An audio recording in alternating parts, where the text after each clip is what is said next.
Good evening, Bahamas, and welcome to Sports on a Tuesday. I'm Nico Scavella. The Grand Bahama Secondary Schools Athletic Association Track and Field Championships coming to a close last night at the Grand Bahama Sports Complex. As Ricardo Lightburn tells us tonight, the Junior Division 400 meters were a real crowd pleaser. The girls' javelin was the event to admire and every point important. James Vega serving as the starter of the competition on the track. The final stretch, under 13 girls 400 meters, was Indiana Colebrook. Assistant Mayor Patricia winning this one in 1 minute, 6.96 seconds. She called it a very good run. The race was great, and I came first because it's my race.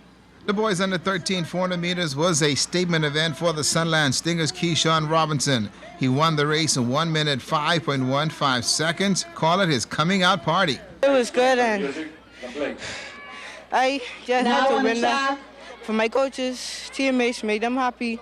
Try help the school.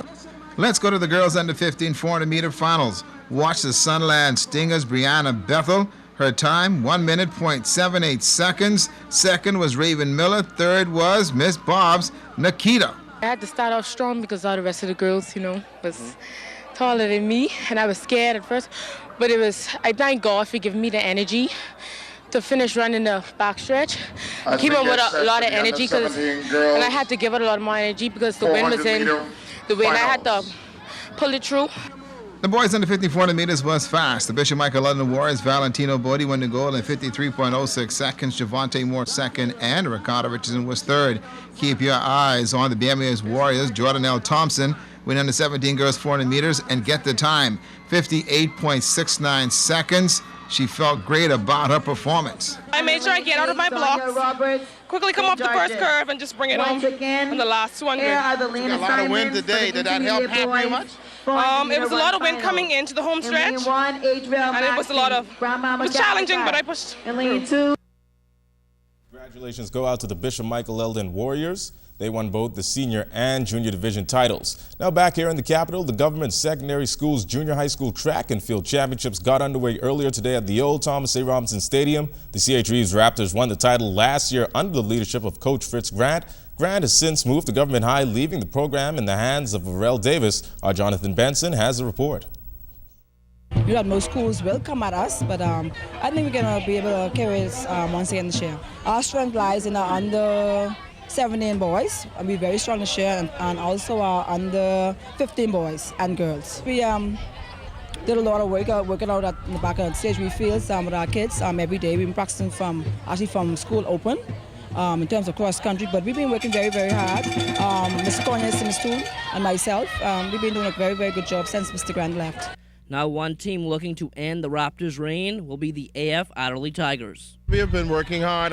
We expect a lot from our Bantam division. We have a strong Bantam girls division, and we're looking for respectable performances from our under 15 and under 17. We're going to go out there in the field and on the track and try to do our best.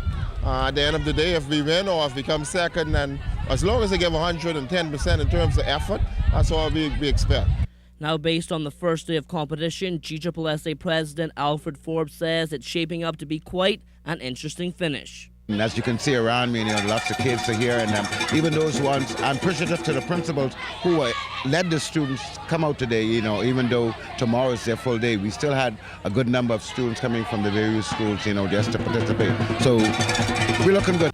Now, until recently, the G.S.S.A. used to have a 3-day meet combining the junior and senior schools. However, the new format of giving each sector 2 days to themselves seems to be working out much better. We have so many schools and the number of athletes that are participating. I don't think a 3-day meet will have to go into night sessions and whatnot if we condense it into a 3-meet meet. But if it continues like this with the 2-day meet, what it does, it kind of like spotlight the juniors and not have them have to compare for the spotlight with the seniors, and I think it's good for them. It's encouraging that they feel that they're just as good as the seniors when it comes to their efforts. Now with the 2012 BAISS Track and Field Championships in the history books, the private schools now focusing on their soccer season. In senior boys play yesterday, the ZNS Blue Waves in the blue on the road against the QC Comets. 5 minutes into this one, QC would concede a free kick and the Blue Waves would make them pay with a goal off a missed clearance from the Comets keeper. With time running out in the first half, it looked as if ZNS would go into intermission with the lead, but the Comets were able to create a chance, and that's all it took to draw even at 1-1. Midway through the second half, the Blue Waves went back on top off a corner kick. From there, though, ZNS would have to rely heavily on their defense and, more importantly, some great saves from their keeper to fend off a flurry of late chances from QC to hold on for the 2-1 victory. Blue Waves coach Father John Kabiga for the game, and I believe that the way they played, the way they passed the ball, and the way they defended the ball the last few minutes, it was quite tough, but they were, more aware that they had to win the game. Blue Waves coach Father John Kabiga went on to say that this team has put the work in over the years, and finally they are starting to reap the rewards. Some of them, this is the last year, grade 12, so they have been from juniors, they have been praying together. So this is a very, very prospective year for them, and we are waiting for a very big win for them. We have several games to play, but we take it one by one. Now, the third annual Bahamas Law Enforcement Basketball Challenge is fast approaching as it's set to take place on the 19th to the 24th of this month at the Kendall Isaacs Gym. The particulars were discussed during a press conference earlier today, spearheaded by the Minister of National Security, the Right Honorable Tommy Turnquest. And while we talk about the friendly rivalry between the different agencies, what it really does is show that law enforcement officers who daily out on the front lines, protecting us, whether on our streets as the police do, on our seas as the defense force would do, or with those persons incarcerated behind bars at our prisons, which Her Majesty's prison officers do. All of them play a very, very important role in the overall national security landscape of our country. And this is an opportunity for them and a very relaxed, friendly competition, and they, teams like to win, but it gives them an opportunity to get together and for the public to see them in a different light. And that'll do it for sports. Once again, I'm Nico Scavella. Thank you for tuning in.